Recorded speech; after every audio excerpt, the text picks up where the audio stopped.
Hello, and welcome to another practice session. Let's get started with the good old bear. So, use this to get in touch with your body. Feel all the parts gently moving.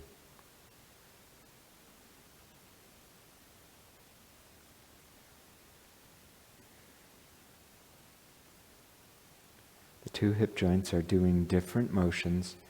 One is closing while the other one opens. Your weight shifts towards the leg you're turning towards. So when I turn to the left, I shift to the left. When I turn to the right, I shift to the right. That hip joint is closing. It closes and draws you towards that leg.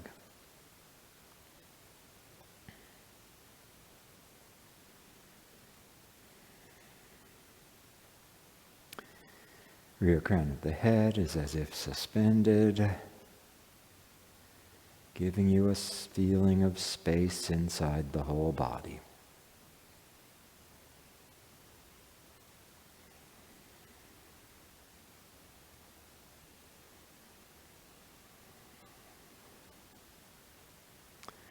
The feet are gentle on the ground.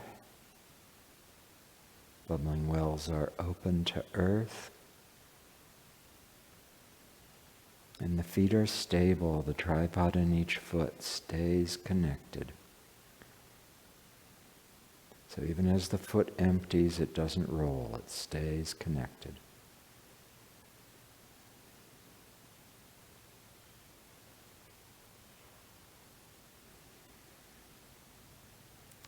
The mind rests in the dantian. Calm and quiet. Centered in your center.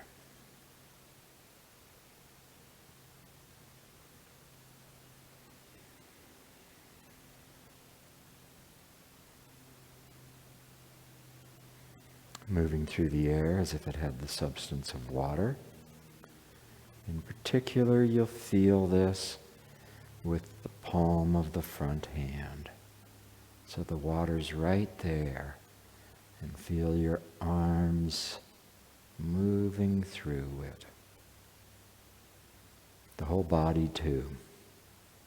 But it's easiest to feel it first in the heart of the palm of the hand that's swinging in front.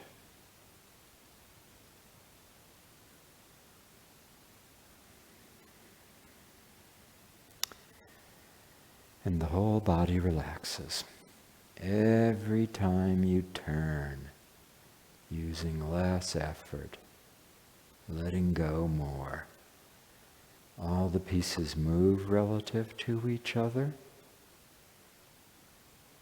but they do that without any force or efforting. You're just turning, and everything goes into motion.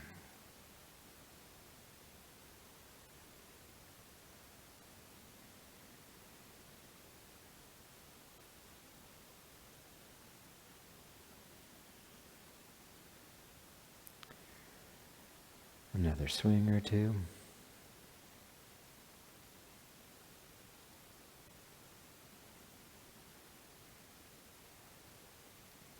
Okay, and the deer.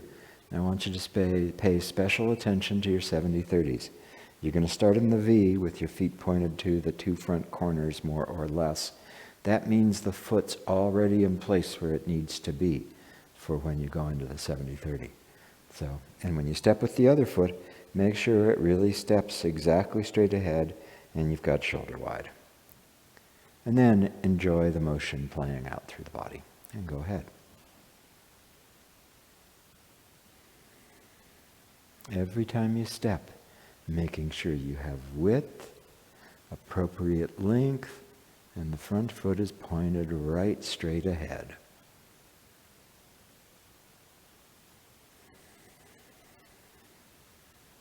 And then feel from the rear leg all the way out to the tips of the fingers.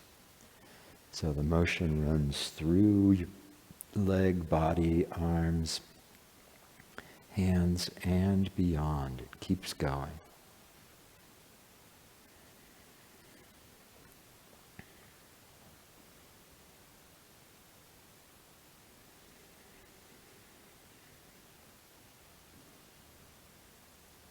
Staying completely relaxed.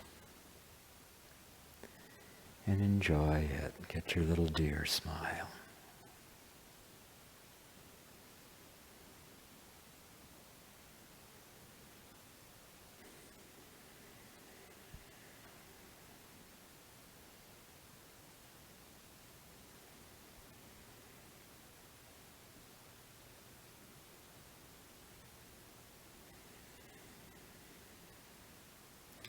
Rear foot through the leg, torso, fingers beyond. Gathers, comes up and out. Bottom of foot. So the hands just follow the motion.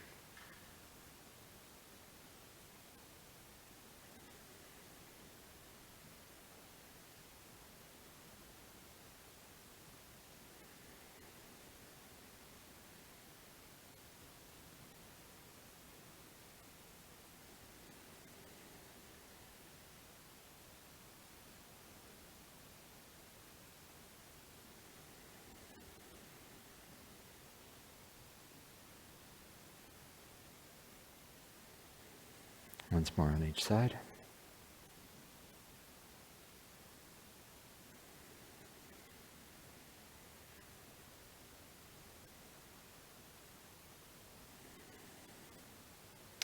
And then I want to do the walking part of the hero stroll.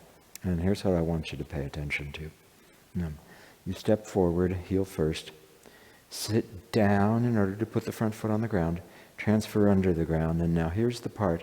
You stand up on the front leg, and as you do that, it gradually peels the rear leg off the ground.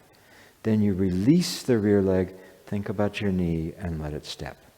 Sit down, shift underground. Stand up on the front leg, gradually peeling the rear foot off the ground, making sure you keep the ball connected, and then release the foot, think about the knee, let the foot swing. So, there's a couple things going on here. We're trying to get a particular feeling that you have in the body. When you let go of that, then change happens. And so the stepping is a result. And the really important thing is that as you do this, it's like your rear leg stretches and lengthens with the heel gradually coming off the ground. At this point, it's like a stretched rubber band. So you'll feel elastic, dynamic aliveness all the way through the leg. And what you do then is release that and you'll think about the knee. You can see as I come up through here, there's a motion like this that moves the foot. And so I'm not letting all the oomph out of it and then stepping with the foot. I have to create this slightly extended, elastic feeling that I can let go of and let the foot swing. So we'll march, whatever direction you're going. I'm going to march one direction, one side to the other side, and then back. And really keep trying to find this feeling. I don't care where your foot goes. I don't care if you, lose your balance or something. This moment of stepping should almost be a surprise. It's not careful. You're not placing your foot carefully, making sure it's empty. Create this situation and let it go. And you're really looking for that feeling of a dynamic, stretched, taut thing that then you let go and it changes. So you need to create this stretch and then let it go. And that letting go is complete and in an instant, right? If I stretch my shirt and then I push the pieces back together, that's not the same thing at all.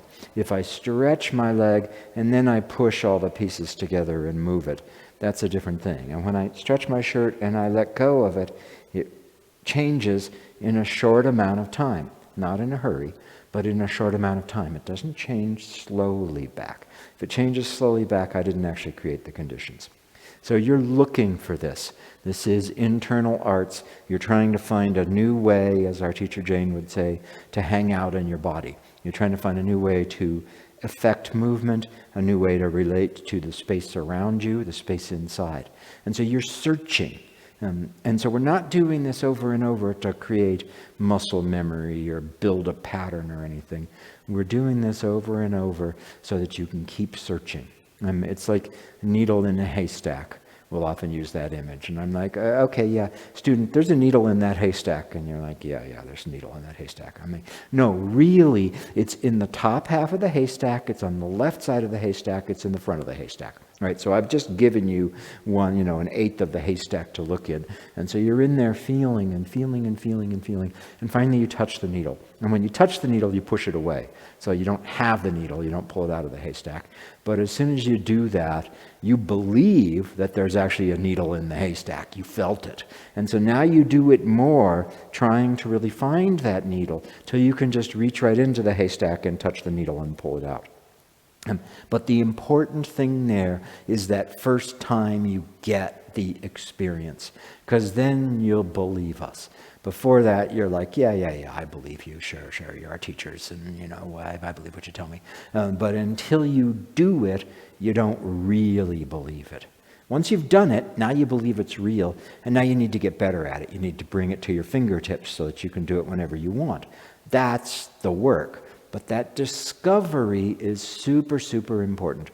We had a student write us after the Tuesday class and say, basically, oh my God, I felt it. Everything is different now. And then the other great thing that the student said was, once you've experienced that, I don't know how you'd ever want to do anything else. I don't know how you'd ever stop doing Tai Chi because it is just so cool.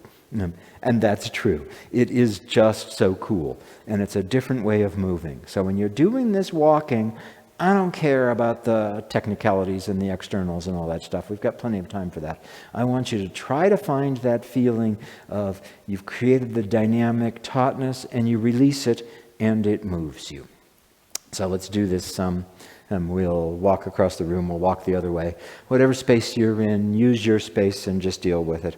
You won't necessarily be in sync with us, and that's okay. So start out, put your left foot forward, sit down, go underground, stand up on the front foot, and gradually peel that rear heel off the ground and let go. And do it again, underground, up on the front foot, peeling the heel off the ground, release, foot swings. When you let the foot swing, give a little idea into the knee. That'll help the foot go where you want it. Dynamic, tautness, aliveness, release. Forward, tautness, aliveness, release. Again. I'm going to turn around. Looking for that needle in the haystack. Leave the rear foot behind and stretch it because you stand up, and then let go. When you let go, think about the knee. That'll guide the foot. Create the conditions, release.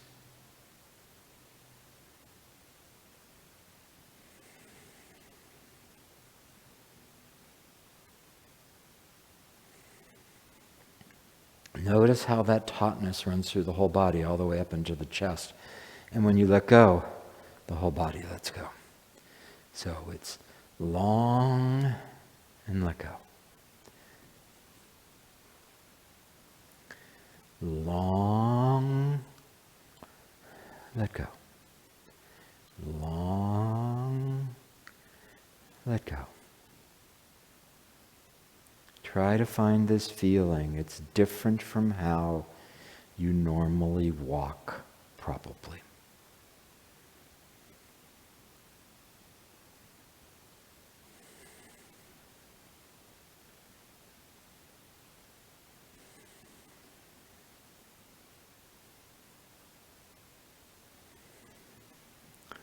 Long, let go. Back across the room one more time. Long, release, knee. Peeling the rear heel off the ground. Make sure you keep the ball on the ground. Release. Peel the rear heel off the ground. Make sure you keep the ball on the ground. Release.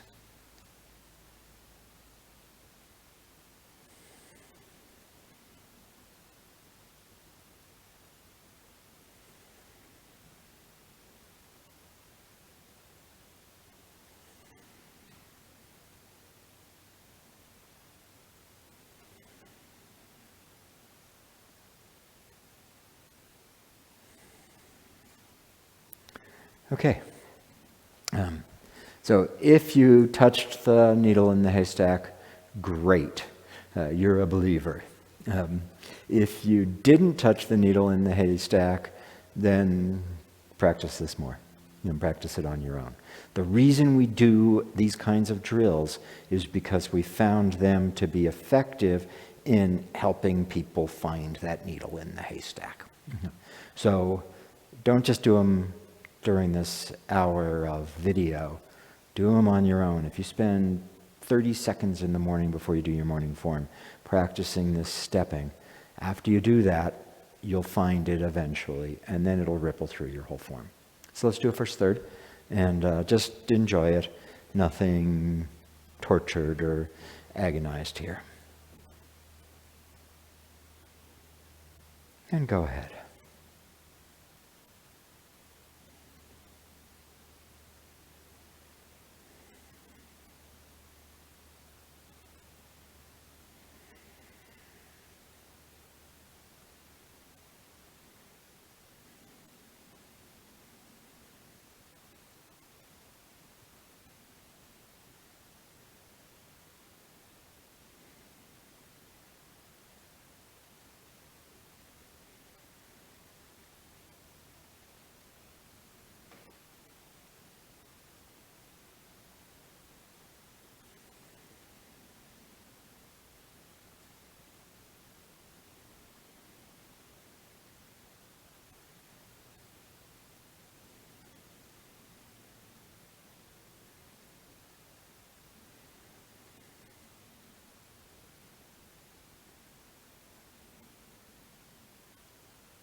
And close.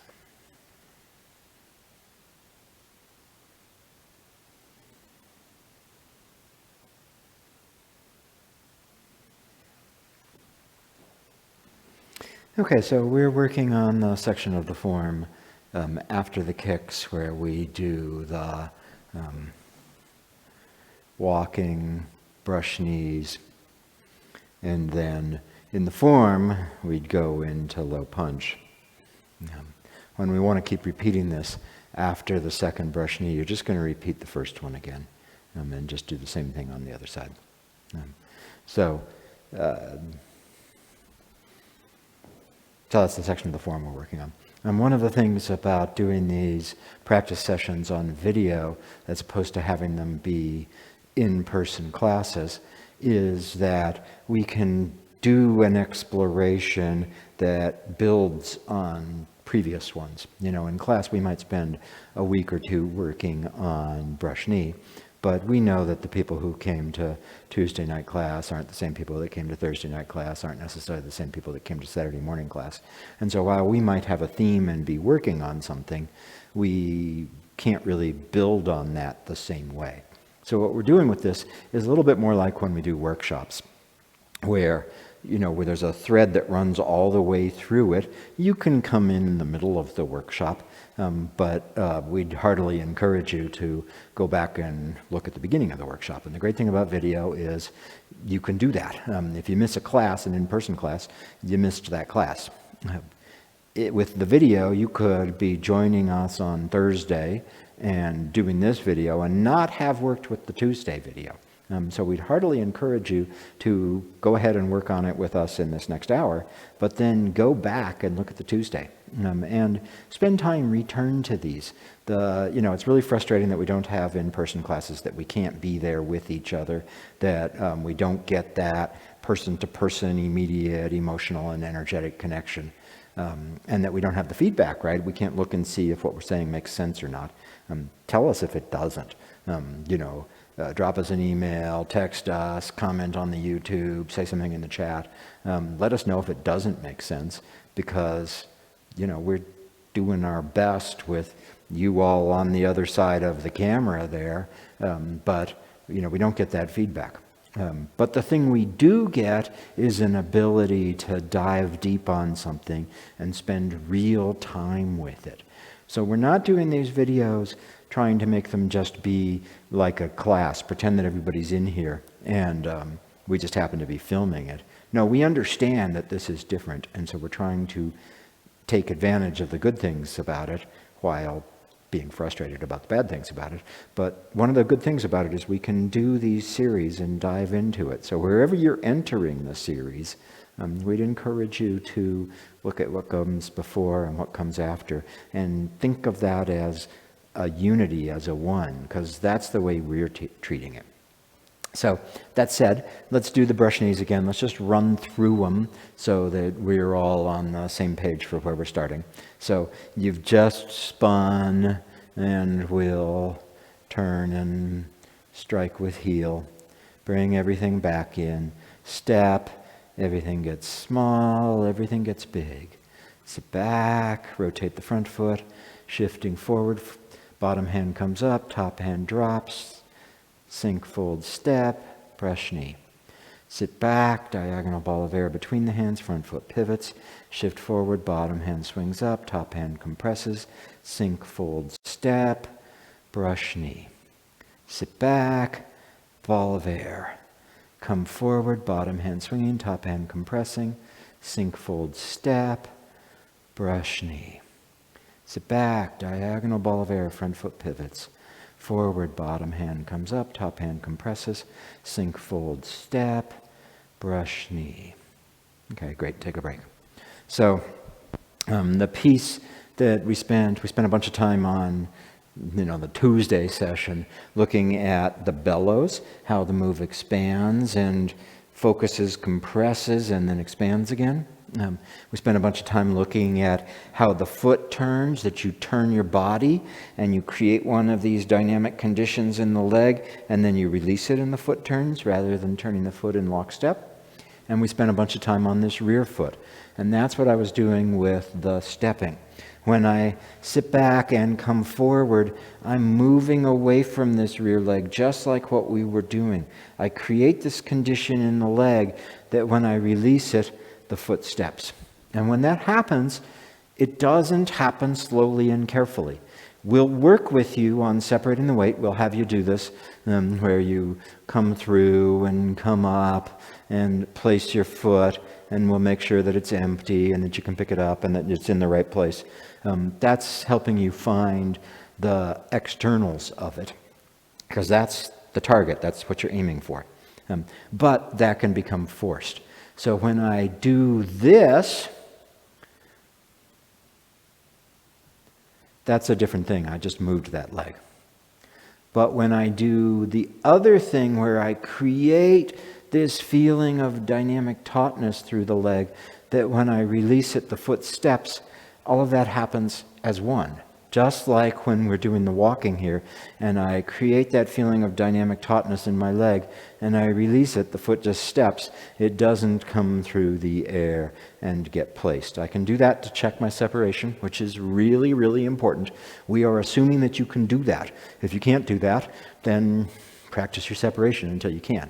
So we're assuming that you can do that. So let's do the brush knees again, and I want you to really pay attention, a lot of attention to this moment where you've created the dynamic tautness, and then you release, the hands fold, the foot steps, that all happens at once. I'm here, everything happens at once. Not doing it in pieces, right? I might have ended up in the right place, but I did that all as pieces. So I want you to have this feeling of it's all there. You release, and you get into the next thing. And that happens just by letting go. I don't put my shirt back in place. I just let go. So let's do it again. Brush knee. Left foot forward, right hand high. And go ahead. Sit back. Dynamic aliveness in the rear leg. You've got to have the ball connected. Release, it steps, the hands change. Brush knee. Sit back, ball of air. Forward, dynamic aliveness in the rear leg.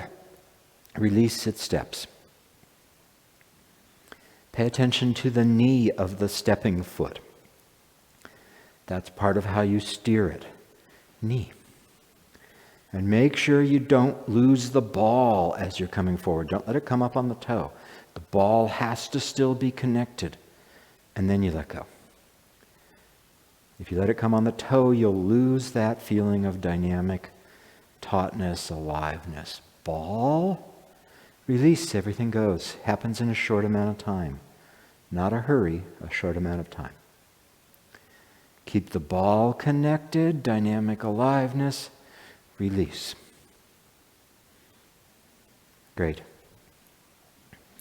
So then I want to look at one more thing, and then I'll turn it over to Beth, and we'll do some more. And that one more thing is the waist. So this is a really common thing that happens.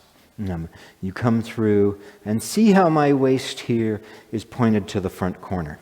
And when I step, if anything, it turned a little more to the side. So, I'm square, I'm coming forward, my waist is going towards the corner. When I release, I actually do that spiraling into what is my front leg and is going to become the new back leg for the next 70-30. And my waist will turn, if anything, a little further. Now, I'm not making that waist turn happen. This isn't a shuffling of the hips. I'm not here.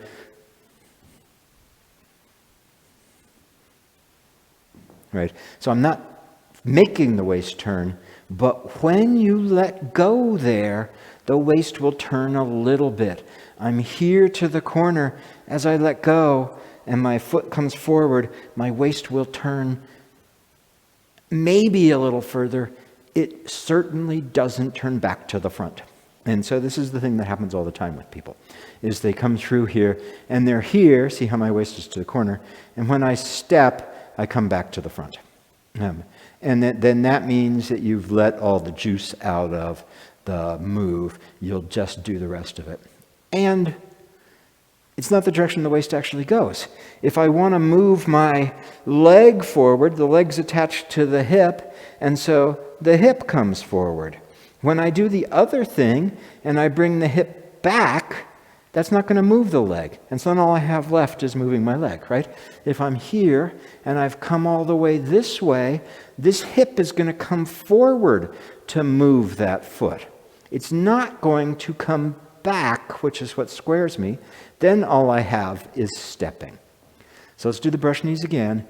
And I want to make really sure that when you step, your waist is still in the corner. It didn't come back to the front.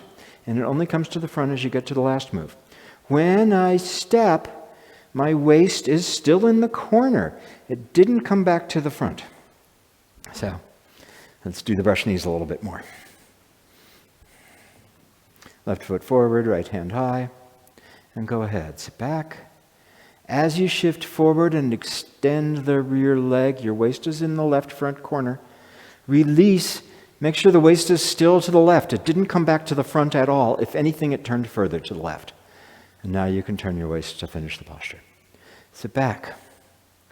Come forward, long from tip of right finger to ball of rear foot. Waist is in the right corner. Release. Waist is more in the right corner. It's not in the front.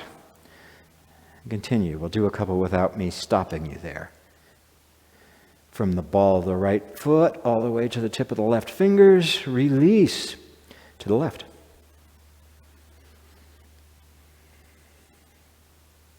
Long line from ball of rear foot to tip of front middle finger, release.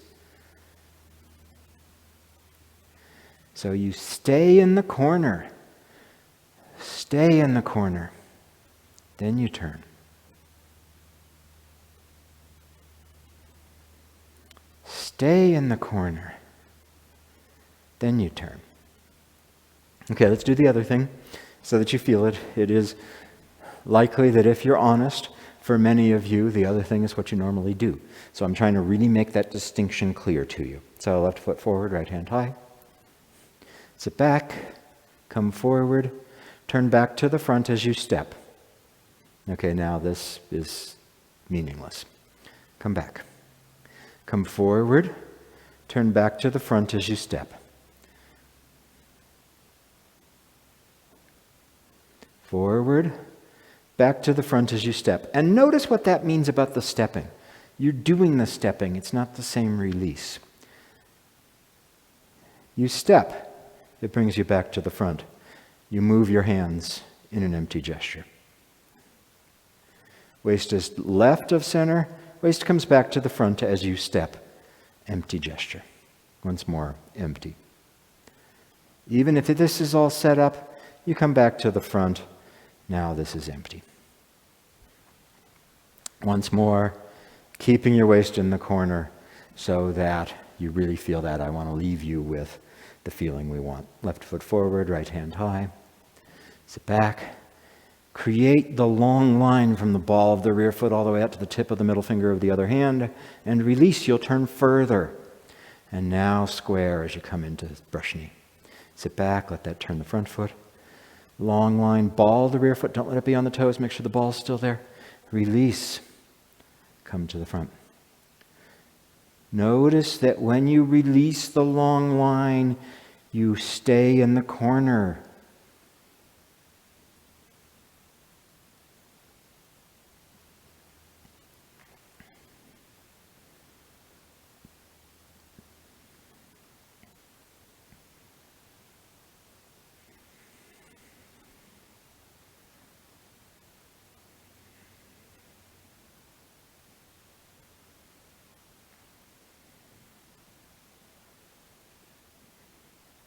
And take a break. So we talk about these lines that go through the body. In this case with this one, as I'm doing this, and I come forward here, it's really from the tip of my middle finger all the way down to the ball of the rear foot. And this line, that's the dynamic elastic line that I release and it moves the foot. So you want to feel that running through the body. And part of why we do the deer to start this whole thing out is that now you've got that feeling from the rear foot all the way out to the front hand. We're only going to a 70-30 here. We're not going further in order to step, although that would be an interesting deer variation to play with. yeah, walking deer. So maybe we'll work that up sometime. But finding these long lines through the body, and those lines, we'll sometimes talk about the line of action. So that's one of the aspects of it. That's the stretched line in my shirt. You can see it. There's a distinct stretched line there. And that's what I release.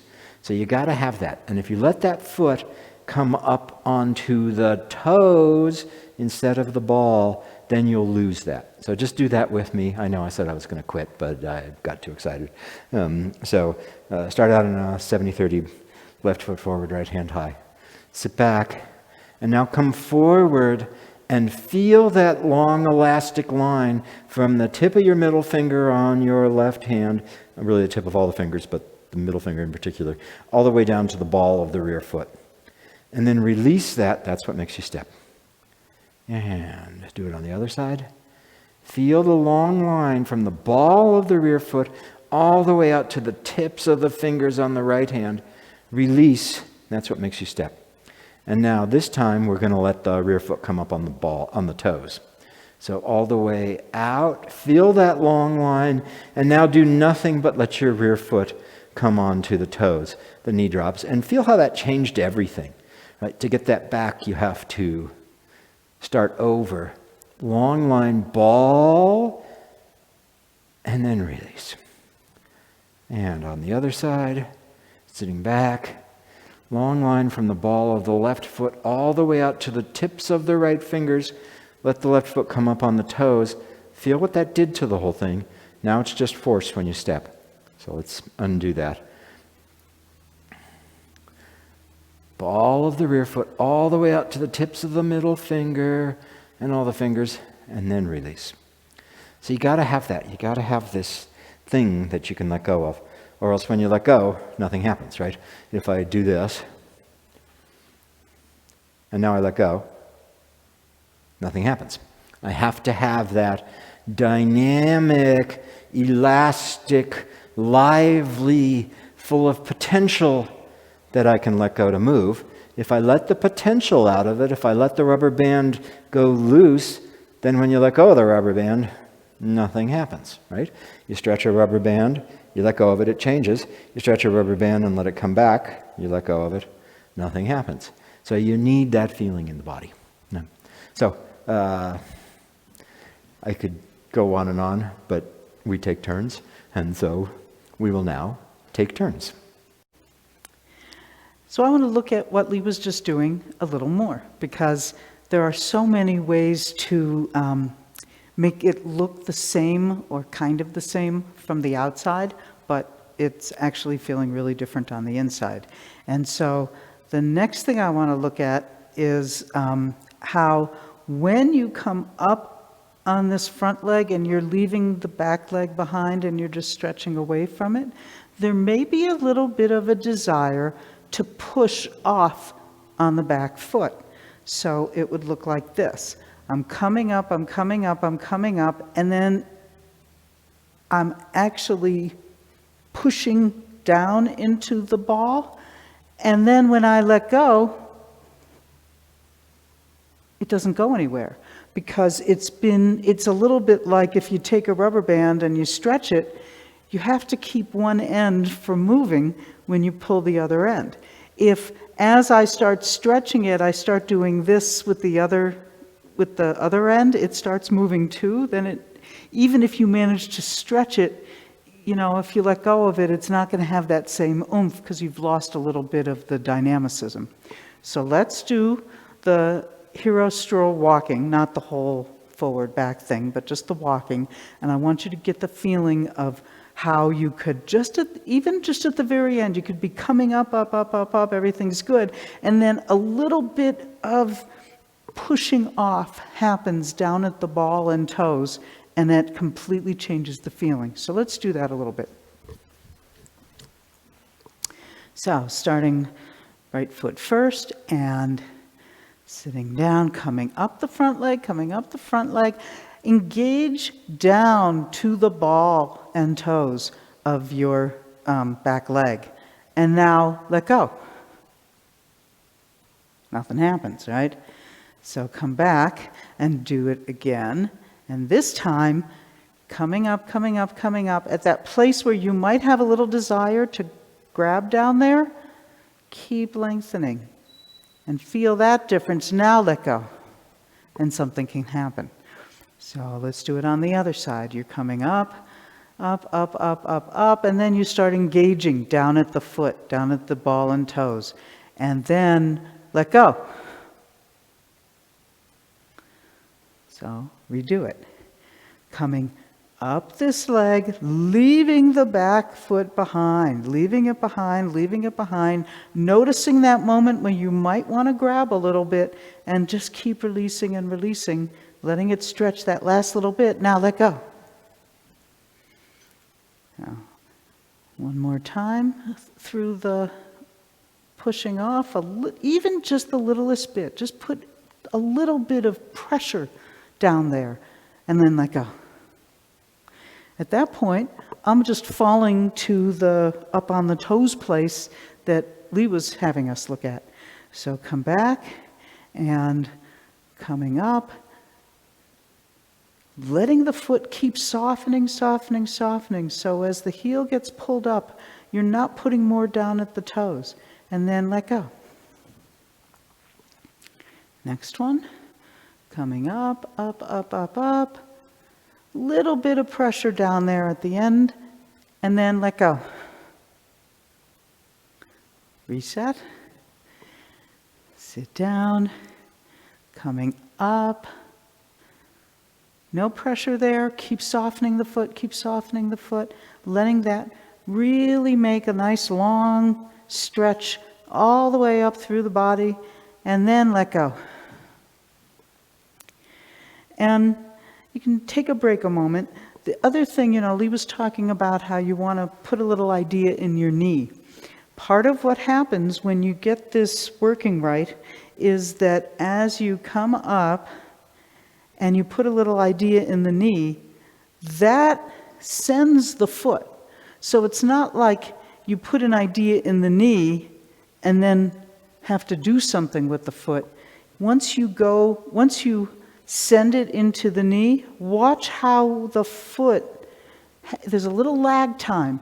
So it's not that I put the idea in the knee and that helps me place the foot. It's that the idea in the knee sends the foot, and there's a little bit of a playing out. So if when you're practicing this on your own, you discover there's something that just doesn't feel like it's quite happening, look for that playing out feeling, that once the knee leads, it makes the foot follow in a soft and empty way, but it plays out a little slower. It doesn't just come, here's my knee and my foot. It still gets stuck in my foot that way. So make sure that when you come up, you let go of the whole thing, the knee sends the foot where it needs to go. So let's do another little bit of this, bringing some of that awareness. Now that you know that even the slightest bit of pressure down to the foot at that moment before you're going to let go takes away the nice elasticity that will allow it to move where you want it to when you let go. So now let's put a little bit of awareness in the timing of what happens. So you get yourself up to this place, your foot is soft, and then just let go and just watch the knee, and the foot will follow.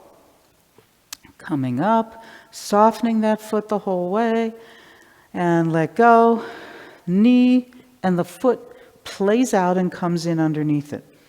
Coming up, let go.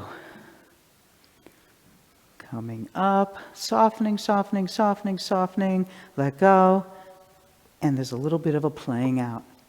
So that's some more of that stuff that you can look for when you're doing this for your own practice. That's another diagnostic of where to find that needle in the haystack. So with all that in mind, let's do another round of the walking brush knees, and then we'll look at some other aspects of it. So left foot forward and go. Back foot is soft, knee sends the foot, and there's a little bit of a playing out. Sitting back, coming forward, moving away from that foot, let go, knee, and then the foot plays out.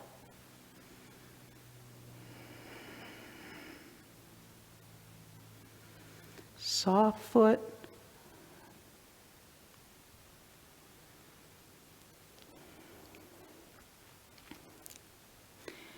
It's all elastic, but you're not pressing back down.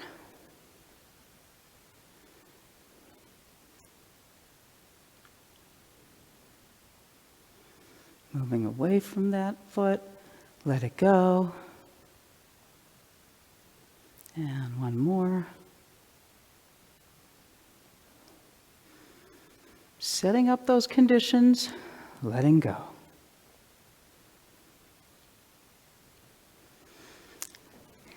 Okay, so the next thing I want to work on that Lee was just working with is how you avoid turning back to the front. So, okay, now we've just spent all that time seeing how if you turn back to the front, you're not going to have the same dynamic of the movement.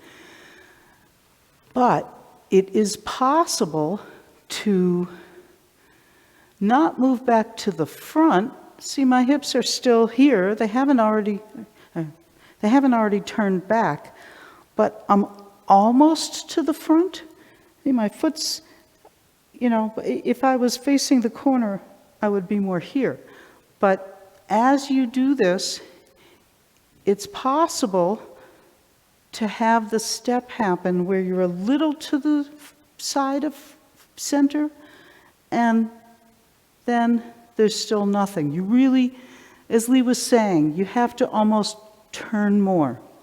So one of the things that may get in the way of being able to get that to work right. So I do this, and then I step. Now, see where I am?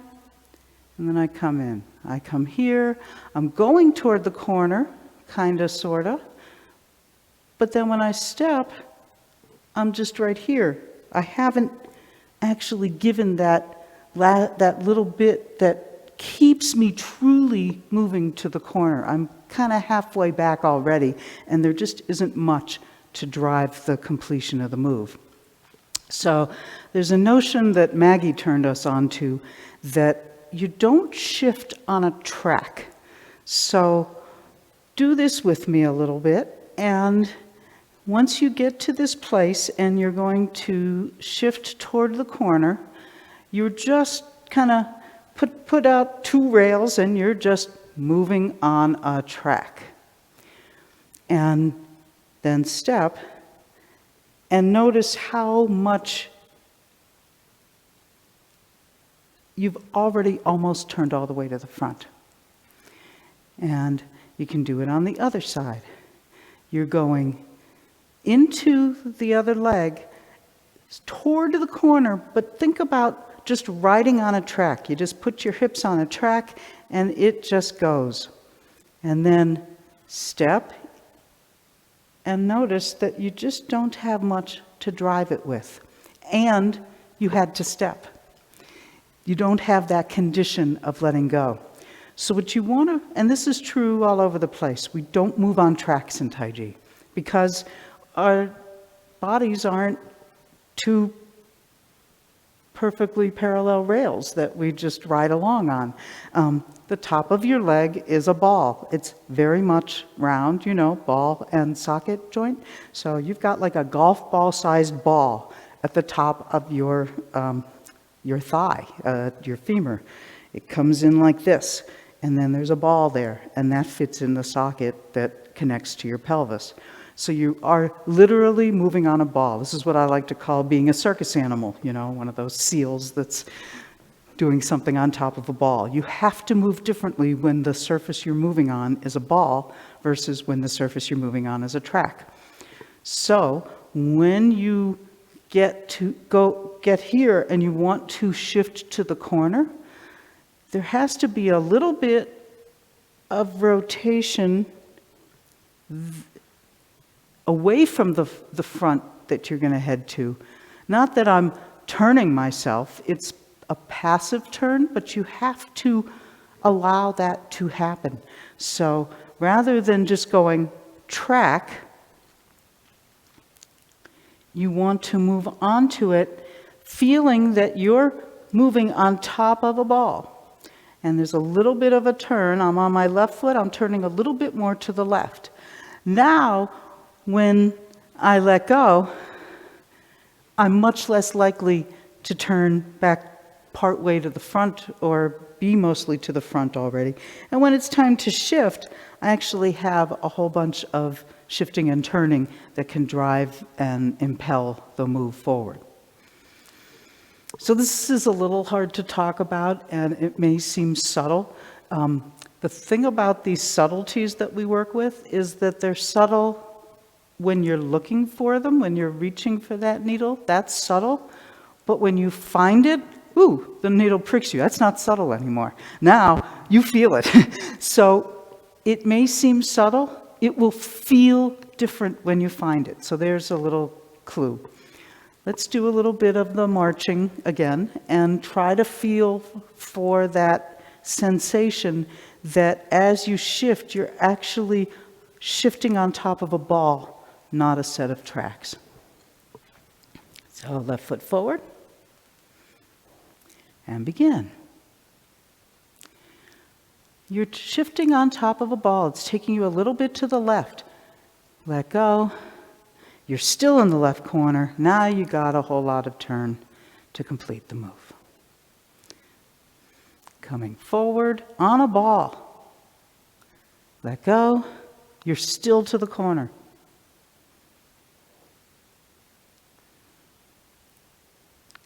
And again. Rotating on that ball as you come forward. Release and complete the move.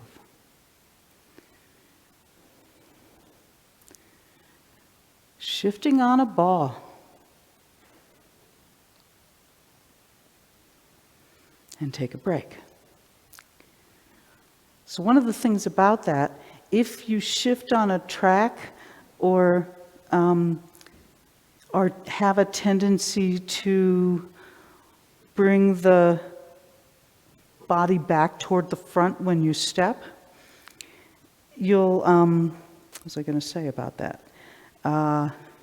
That if you try to undo that and not have that tendency to have it turn you when you step, you're going to feel like you have to hold yourself in position. Like, oh, I have to stay in the corner, I have to stay in the corner, I have to stay in the corner. And you're using some amount of tension and force to keep from what your body wants to do, which is open back to the front when it's time to step. When you move on a ball, you don't have to worry about that. You don't have to hold on anymore, because using that rotation on top of your leg, then when you let that leg go, it's not going to pull you back the same way that when I do this, it starts to pull me back. And I have to hold myself from allowing it to turn back to the front. So I hope that makes sense. But the bottom line is, when you can get that ball rotation happening, it will make it easier to stay in the corner. There would be no reason for the step to have pulled you back to the front already. And yeah, it's useful to really pay attention to what your hips are doing.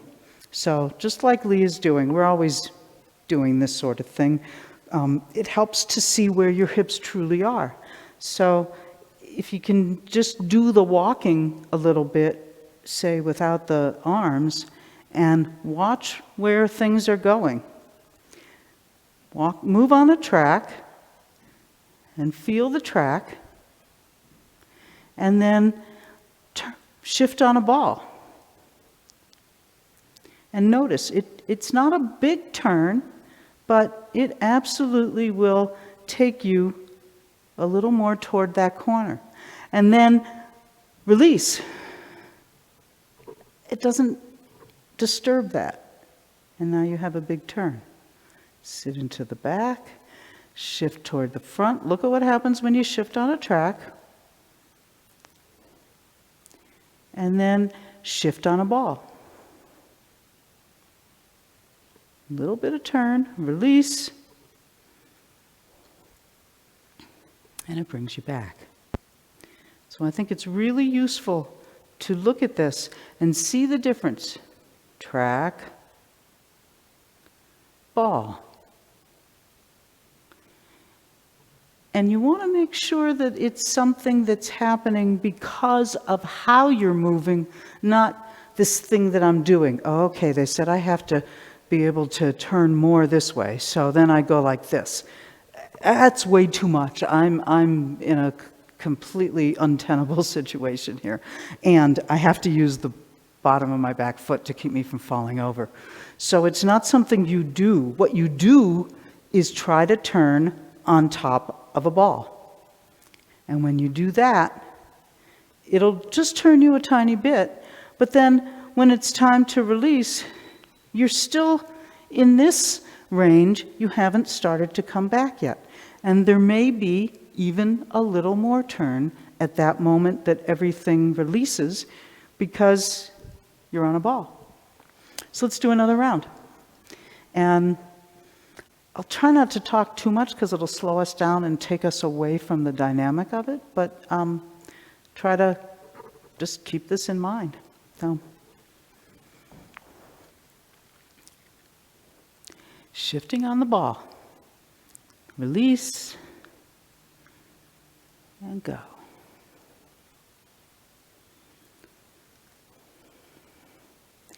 Shifting on the ball. Release. Turns you just a little bit more. All those turns are passive. You're just staying on the ball. Now this is active, this turn to come into it. Stay on the ball. Still on the ball. Turns you a little more.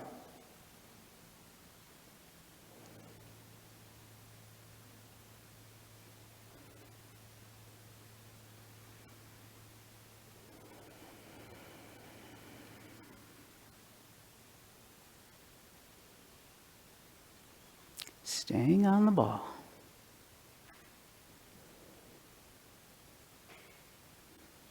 And rest your legs.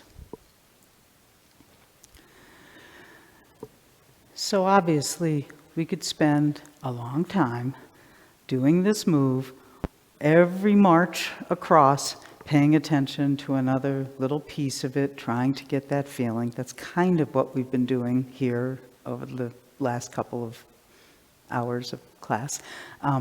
So go ahead and whichever ones are a little harder to find, use that time doing a little marching of your own, looking for that feeling. I don't want to say that you spiral because this energy goes up, but what it does is it kind of brings the arm is part of the mechanism. As you're coming up on top of this ball, it's lifting the arm a little bit. So you've got this sort of a thing happening. I'm not just picking my arm up. There's a connection here. As I'm coming up this leg and staying on the ball, there's something that makes that happen rather than, oh, right, and I lift my arm. We've talked about this as being a yearning kind of thing.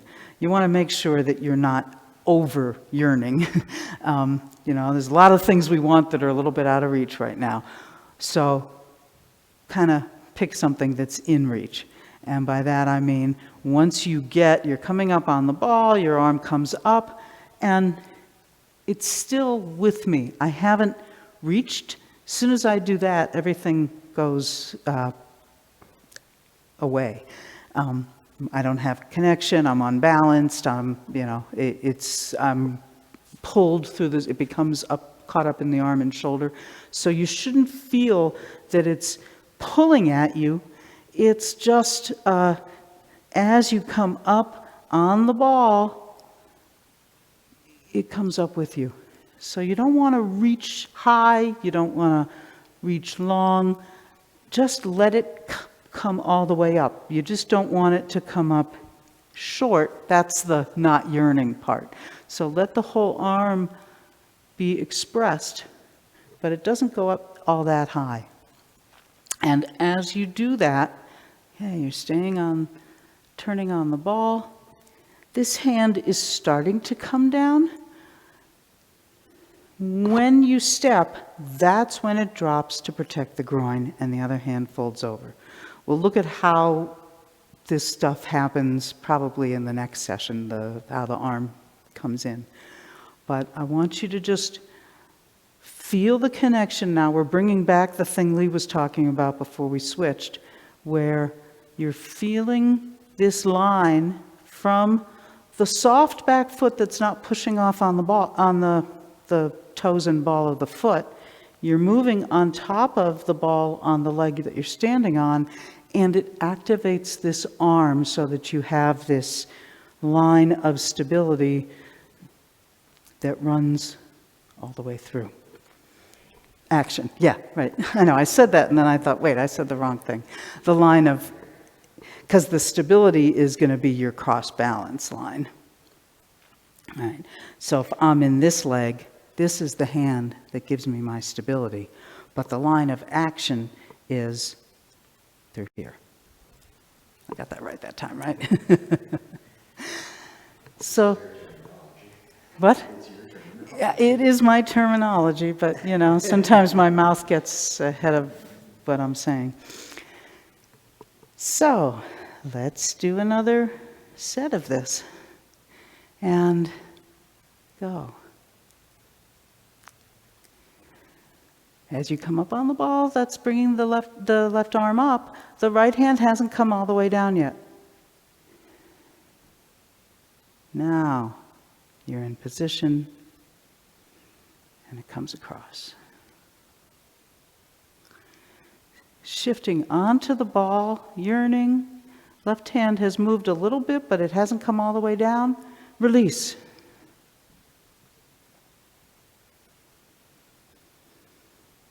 Next one. Shifting on the ball, it elevates the arm, and release. And we can do it just looking one arm at a time because it's hard to pay attention to too many things at once.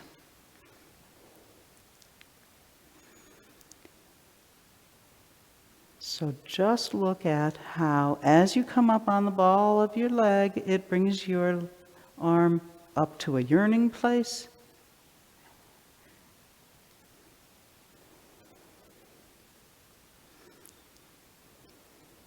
Do it again. And let it go.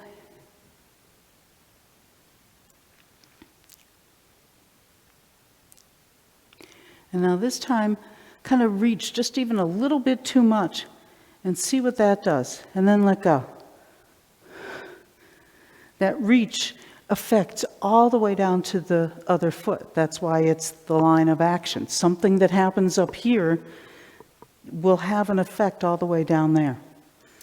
So come back to your 70-30, and as you come up on your ball of your leg, make sure that this arm is in a comfortable place so that when you let go, everything is able to have action. And now let's feel it on the other side. As you come up, put a little bit of reach into it. And notice how as soon as you have to reach even a little bit, it changes the feeling in the back leg. And then when you let go, nothing happens. So let's back up, and we'll do another few rounds of this.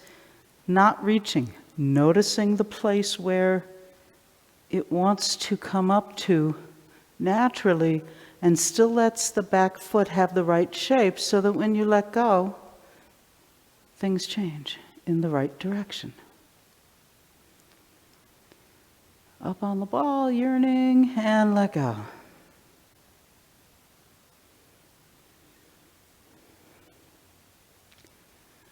Coming up on the ball of your leg extends the arm.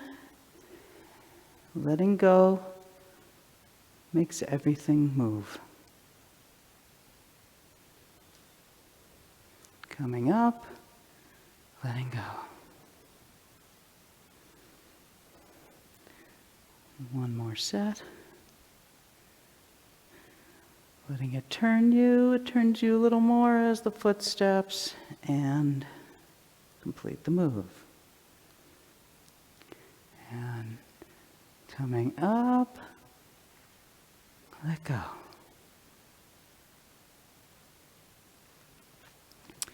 And now let's just do one more round of this. And I want you to, you'll do a better job with the yearning arm now. You know the feeling of doing too much and what that does to the whole body. So now I want you to pay attention to the inside hand, the non-yearning hand, the one that we'll often say as one hand comes up, the other compresses. Because that's your line of stability. The leg that you're standing on, the opposite hand, you need that to help keep your balance while all this other stuff is going on around it. And if you drop it too soon, you will lose that, that cross-balance feeling. So let's just give this a try. So this arm is high, it's chest height-ish. As you shift and yearn, it starts compressing, but you still have cross-balance feeling. It's not that low. Now let go, and it drops. It drops to the protect the groin position. Coming up. Feel that stability. And you let it drop as you're stepping, the arm is folding, it all happens together.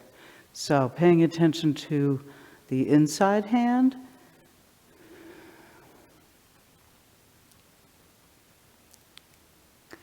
It starts out, it's chest height.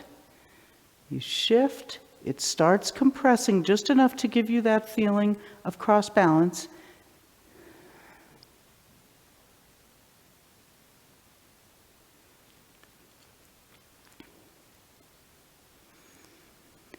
Notice that stability. You could take your other hand away. You could actually take your other foot away. This line will help keep you stable. So come back to this place, and I want you to feel, as you come up, let that arm come all the way down. Now, try to feel that same line of stability. It dissipates. So notice the feeling of the line when it's stable, and then you're free to move from it. Let's look at it on the other side. Chest height, and as you come up, let that hand go all the way down. And now try to feel your stability. If you take away the others, you're going to be kind of wobbly, and then you just have to maneuver yourself. You can, just see how that happens. If it comes all the way down, it doesn't quite work. You don't have that same letting go and everything working nicely together. So let's do it, keeping this hand staying in a place that keeps the stability, and the other hand is coming up only as far as maintains that line of action on the back leg, and we'll call it enough. Go.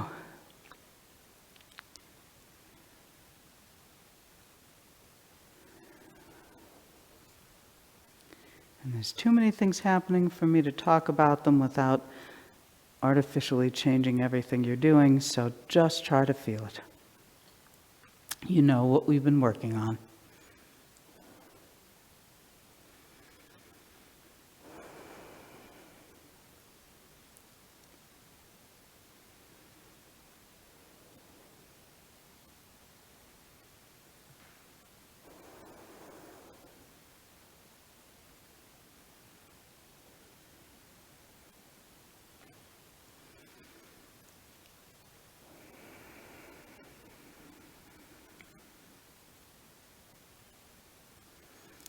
And once more.